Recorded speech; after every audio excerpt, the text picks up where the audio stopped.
Bismillahirrahmanirrahim. Assalamualaikum warahmatullahi wabarakatuh dan selamat pagi. Berjumpa lagi bersama gue di channel Maliun Tindovo Vlog.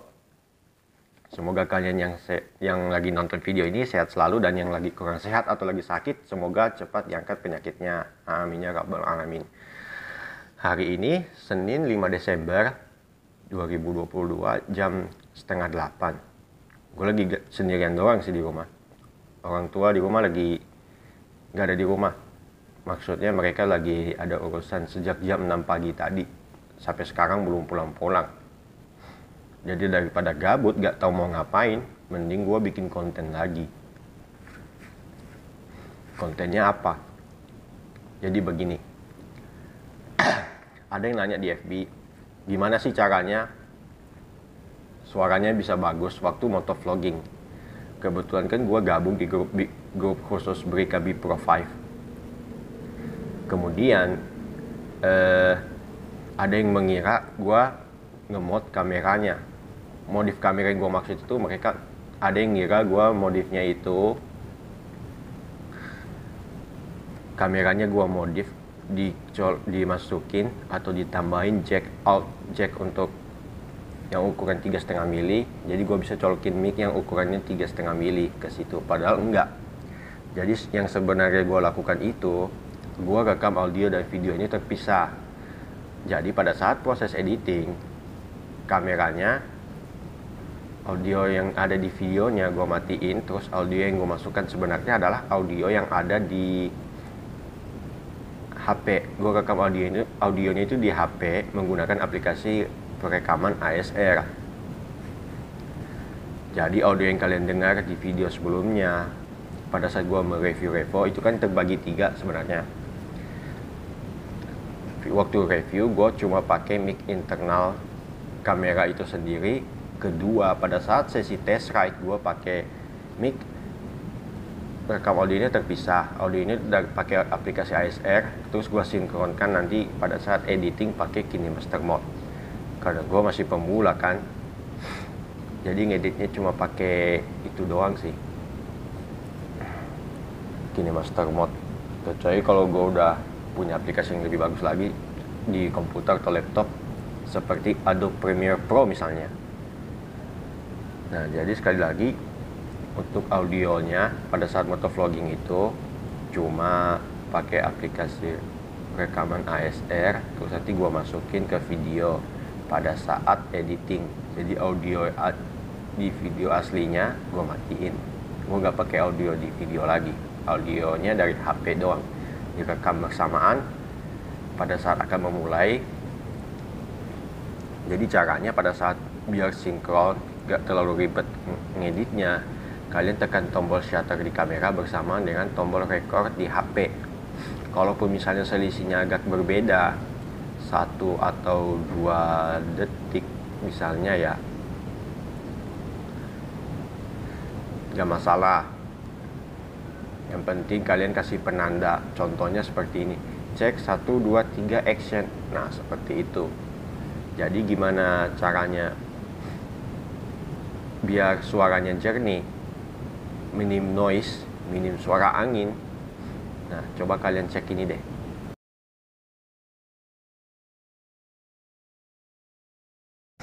Nah audionya itu bentar, agak ribet sini. Sebenarnya gue punya mic murah dan bisa dibilang ini low budget sebenarnya. Dulu gue ini kan aslinya hobi musik, suka dengar lagu. Dari beberapa earphone yang gue pakai itu banyak yang rusak. Rusaknya itu kalau bukan di jacknya, pasti rusak di bagian kabel speakernya. Ada yang mati sebelah lah, ada yang kecil sebelah lah. Bahkan pernah mengalami yang namanya suara itu ketukar. Yang harusnya terdengar di telinga kanan, terdengar di telinga kiri, dan sebaliknya. Yang harusnya terdengar di telinga kiri, malah jadi terdengar di telinga kanan. Dan earphone yang gue maksud yang ketukar suara itu adalah earphone yang ini. Jadi setelah sekian lama, ternyata ketika gue mau jadi motovlogger, gue ingat, oh iya, gue kan pernah punya beberapa earphone yang rusak. Jadi gue cek mic-nya, alhamdulillah masih bagus, jadi gue potongin aja kabelnya. Nah terus sekarang kan gue pakai earphone yang ini untuk dimanfaati mic-nya doang.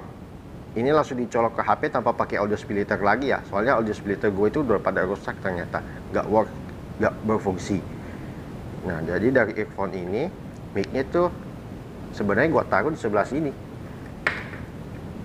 Waduh, lupa nutup kacanya, takut kacanya lecet lagi. Ada di balik chin curtain atau chin guard ini ya. Cuma gue tetap make yang namanya mic eksternal bawaan kameranya. Gue keluarin dulu deh. Nah ini kan mic bawaannya nih. Sebelahnya yang biru ini adalah mic earphone tadi. Gue keluarin dulu busanya bentar. Ini agak susah cabutnya soalnya sambil megang kamera juga di HP. Video ini gue rekam pakai aplikasi open kamera ya. Ini adalah video pertama gue yang menggunakan open kamera sebagai aplikasi untuk merekamnya. Soalnya gue agak kemana-mana juga sih. Nah ini headsetnya, earphone-nya, gue potong kabelnya nih ya. Tapi mic-nya masih bagus. Terus gue bungkus pakai ini. Pakai jatuh lagi. Gue bungkus pakai busa ini, dibentuk sedemikian rupa walaupun gak rapi-rapi amat. Ya udah, tinggal masukin aja ke sini. Setelah dimasukin busanya, ini kan sebenarnya busa bekas sofa. Gue minta dari tetangga sih. Terus gue masukin ke sini. Untuk penempatannya sendiri itu sebenarnya terserah kalian mau ditempatin di sebelah mana. Mau kalian tempatin di samping sini atau di sini.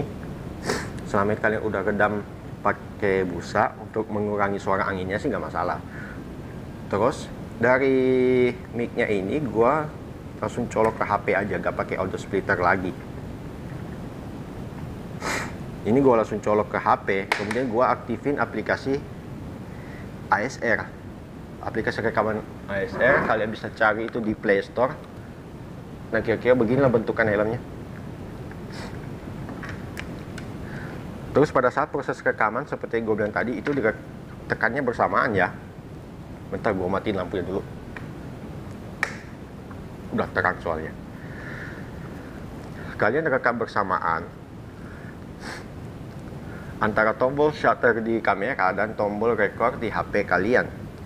Kalau misalnya kalian punya aplikasi ASR ya, atau kalian kalau mau pakai aplikasi lain sih nggak masalah, terserah kalian lah, bebas. Yang penting noise-nya berkurang. Untuk settingan rekamannya sendiri di aplikasi ASR nanti gua share di video ini ya, kalian bisa contoh. Sebenarnya sama aja sih. Setelah kalian selesai merekam, nanti kan kalian bisa kasih tanda cut.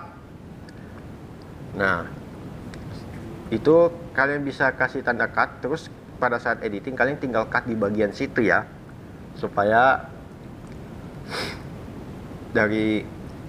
kayak lebih rapi aja gitu. Terus pada saat memulai merekam kan kalian pakai tanda cek 1 2 3 action. Nah, nanti kalian sinkronkan tuh antara audio di video sama audio yang kalian rekam di HP. Kalau udah, ya udah matiin aja audio yang ada di video kalian. Audionya tinggal dari HP aja.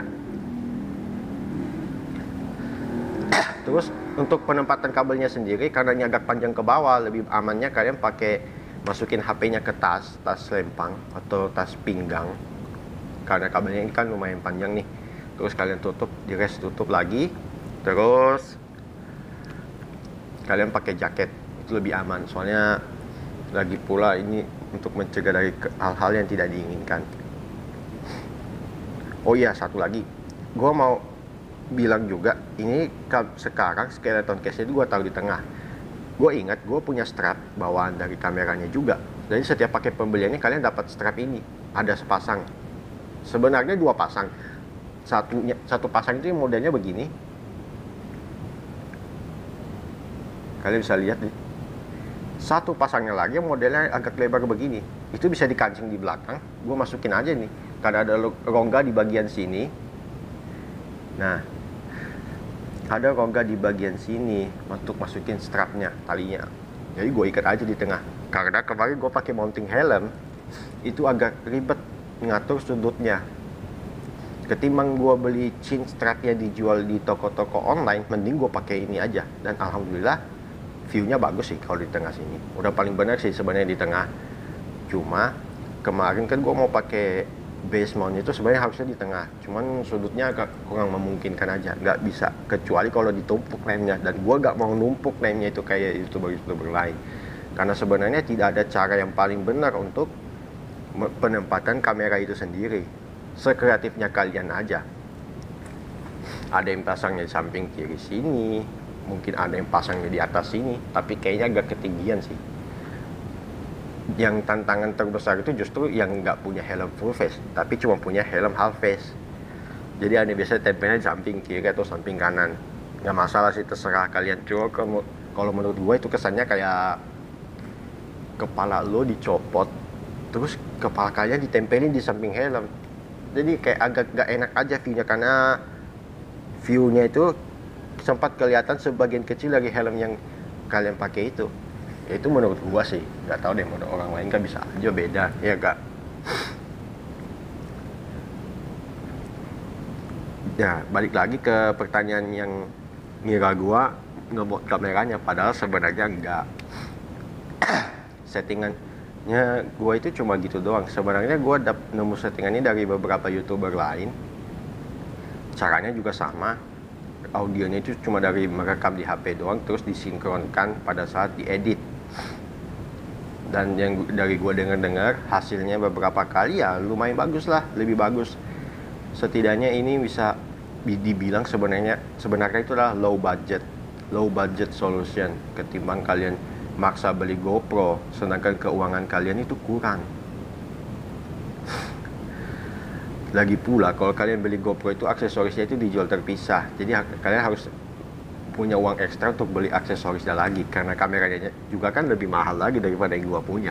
Kecuali kalau kalian punya Xiaomi Gcam jadul yang basic, yang nggak ada layarnya itu, terus di mode mic bisa pasang mic eksternal. Nah itu baru benar, nggak perlu repot-repot lagi sih untuk rekam audionya itu di HP, karena audio dari mic eksternal di Gcam hasil modifikasi itu suaranya jauh lebih bagus lagi ternyata. Kalian bisa cari sendiri deh reviewnya itu di YouTube. Nah, sebagai penutup, gue mau bilang dua hal. Dua hal ini maksudnya begini. Satu, gue rencananya mau review motor lagi. Tapi belum tahu review motor apa. Nanti kalian tunggu aja. Sebenarnya gue udah ada bikin kesepakatan sih sama teman. Nanti ketemunya di kampus. Sekalian sebenarnya ada sepupu gue juga yang mau wisuda nanti tanggal 14 Desember di Universitas Tadulako. Jadi sekalian lah sambil menyelam minum air. Motornya motor apa? Nanti kalian tunggu aja deh di channel ini. Yang kedua, sebenarnya gue udah janji mau bikin video kelebihan dan kekurangan dari motor yang gue pakai itu selama 9 tahun ini. Tahun depan 2023 nanti itu udah masuk 10 tahun. Dan ada hal menarik yang pengen gue jelasin soal motor itu nanti. Cuma yang mau gue bikin duluan itu sebenarnya adalah nanti video yang mana ya, mungkin nanti video kelebihan dan kekurangan motor itu bisa aja nanti bikin video tentang review motor lagi, nanti ketemunya sama teman di kampus. Karena sebenarnya nanti wisudanya itu bukan di auditorium tapi di lapangan upacara, itu sejak beberapa tahun lalu, sejak gara-gara ada bencana alam waktu itu. Ada sepupu gue mau wisuda di sana, jadi nanti sekalian bisa berfoto deh di sana pokoknya. Jadi kesimpulan yang bisa diambil dari video kali ini adalah solusi yang gue tawarkan, yang gue jelaskan di video ini sebenarnya adalah solusi low budget bagi kalian yang kebetulan mau berkecimpung di dunia motovlogger tapi dananya terbatas. Kalau misalnya kalian punya action cam tapi kualitas audionya ternyata gak bagus-bagus amat, coba kalian ikuti cara yang di video ini yang gue jelasin tadi. Semoga aja bagus. Jadi dari mic earphone yang ada di helm kalian tinggal colok aja ke HP, terus rekamnya bersamaan ya, seperti yang gue jelasin tadi. Tapi kalau misalnya ada yang kurang jelas, kalian bisa tanyakan di kolom komentar. Kritik dan saran juga bisa kalian sampaikan di kolom komentar ya. Semoga video ini bermanfaat. Jadi kalau ada salah-salah kata mohon dimaafkan. like video ini kalau suka, komen, subscribe, dan share video ini sebanyak-banyaknya ke teman kalian. Semoga bisa bermanfaat untuk kalian semua. Terima kasih sudah menonton. Wabillahi taufiq wal hidayah. Wassalamualaikum warahmatullahi wabarakatuh.